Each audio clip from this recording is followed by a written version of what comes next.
Quand le sage désigne la lune, l'idiot regarde le doigt.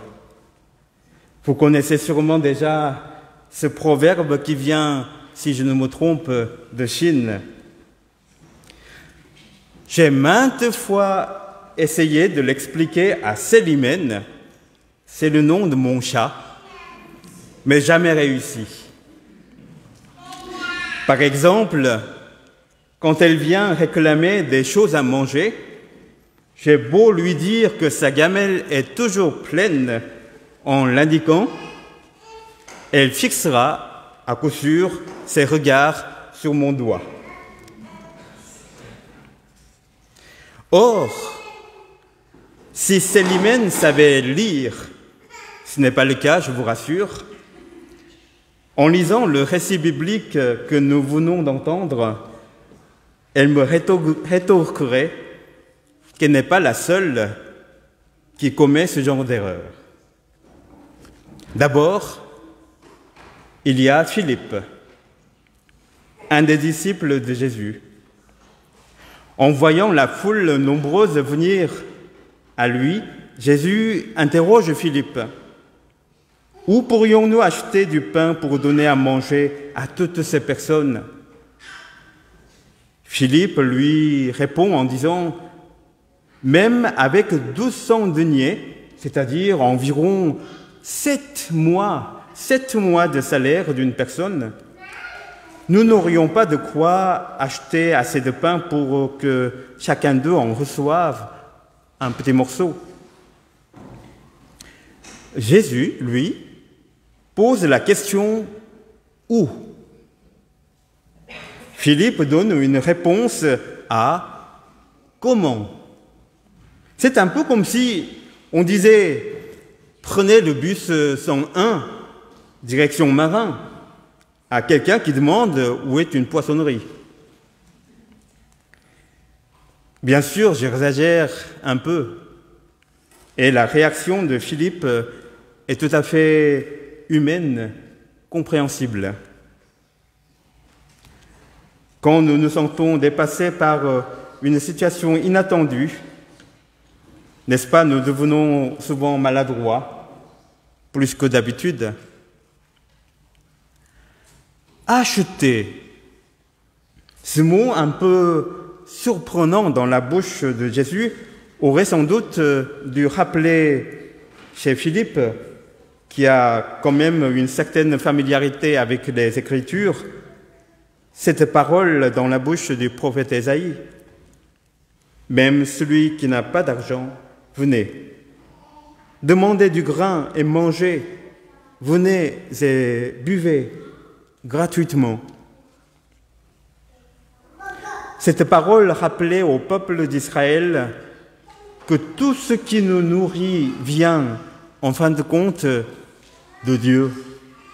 Surtout, ce qui nous nourrit et rassasie vraiment, c'est-à-dire non seulement notre corps, mais notre personne tout entière. Jésus indique le fondement de notre existence, la source de notre vie. Philippe compte avec ses doigts, à défaut d'une calculette, mais ne dites rien à mon chat. Ensuite, il y a André, un autre disciple, qui renchérit au propos de Philippe, disant « Il y a ici un jeune garçon qui a 5 pains d'orge et 2 petits poissons. Mais qu'est-ce que cela pour un si grand nombre de personnes ?» Nous qui avons lu tout à l'heure le passage de l'Ancien Testament, nous arrivons à deviner que ce jeune garçon est peut-être une allusion au serviteur du prophète Élisée. 20 pains d'orge dans les bras, il ne savait pas comment faire à l'ordre du prophète de les distribuer à 100 personnes.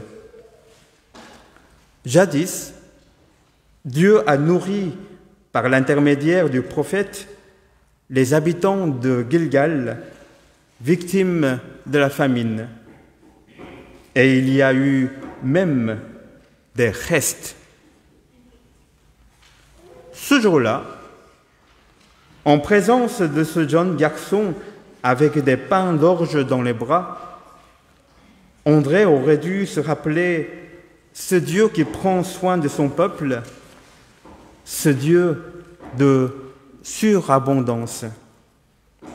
Mais pour moi aujourd'hui, ces 5 pains d'orge et 2 petits poissons m'évoquent moins la mémoire des histoires anciennes que toutes ces petites choses dont la grandeur est cachée. Des graines de blé semées donnent inlassablement des épis, en les multipliant je ne sais combien de fois pour nourrir beaucoup de personnes comme un miracle chaque année. La beauté d'une petite fleur sur un chemin de promenade nous saisit parfois et nous fait murmurer « Comment cette beauté est-elle possible ?» Je regarde le ciel étoilé dans la nuit et en imaginant tant bien que mal l'immensité de l'univers grâce à quelques notions d'astronomie, je me demande qu'est-ce que la vie sur cette terre? Par quel miracle suis-je un des participants à cette grande aventure qu'on appelle l'humanité?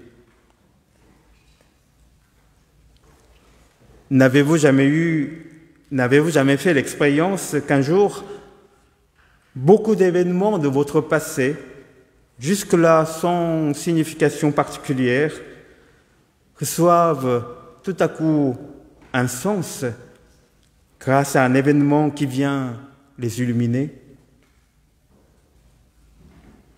N'avez-vous jamais vu que seuls quelques mots accompagnés d'un sourire ou d'une larme font guérir une personne? Un geste, anodin ou courageux, soulève parfois une grande vague au point de bouger toute une société. Mais sans aller plus loin, ne vous est-il jamais arrivé de vous émerveiller devant un nouveau-né grâce auquel la vie fait un pas de plus? Un enfant qui porte en lui, en elle, toute la possibilité que la vie offre. Bref, je me dis parfois que ce n'est pas les miracles qui manquent dans ma vie. Si on entend par miracle tout ce qui ne s'épuise pas en un raisonnement humain, tout ce qui est vraiment intéressant et important concernant notre existence et notre vie n'est fait que de miracles. Car de tout ce qui m'importe vraiment dans la vie, à commencer par de mon existence elle-même, je n'ai pas d'explication. Enfin, si. Je pourrais dire que c'est un hasard ou un destin. Soit un non-sens, c'est-à-dire le néant et l'horizon ultime de toute chose, soit une force tient en elle toute chose, car elle l'aime. Je crois que dans notre histoire, ces 5 pains d'orge et 2 petits poissons indiquent cet amour miraculeux qui tient la création tout entière. André ne regarde que les miettes dans ses doigts tout comme moi, qui banalise si souvent le miracle devant moi qu'est la vie. Mais, encore une fois, ne dites rien à mon chat. Et finalement, il y a cette foule rassasiée. Les gens, voyant le signe que Jésus avait accompli, reconnaissent en Jésus le personnage promis par Dieu, un nouveau Moïse à la fin des temps. Mais au lieu de laisser ce Jésus dévoiler et accomplir le dessein de Dieu, ils veulent l'ériger en roi, pour ainsi dire, à leur image, c'est-à-dire celui qui libérerait le peuple selon leur idée, qui établirait une ère de prospérité selon leurs souhaits. Alors que Jésus n'a montré que le signe dont la réalité divine reste à être dévoilée par l'amour et la gloire sur la croix et dans le tombeau vide, la foule veut l'enfermer dans un fantasme humain qui fascine le monde. Jésus indique le pain de la vie éternelle qui est lui-même. La foule voit ces morceaux de pain qui ne remplissent que leurs pensées. Et nous, saurons-nous détacher nos yeux de l'éphémère afin de les diriger vers ce qui est source permanente de la vie? Saurons-nous suivre ce Christ afin de chercher à goûter le pain de la vie éternelle, l'eau vive, le vin de la joie véritable? Pour cette vie, le Christ nous a indiqué un chemin privilégié. C'est l'amour. Aimez-vous les uns les autres, dit le Christ. Nous sommes devant un choix à faire. Voudrons-nous vivre cet amour avec celles et ceux qui s'approchent de nous, ou nous contenterons-nous d'aimer seulement en parole? Notre soutien est dans le Seigneur. Amen.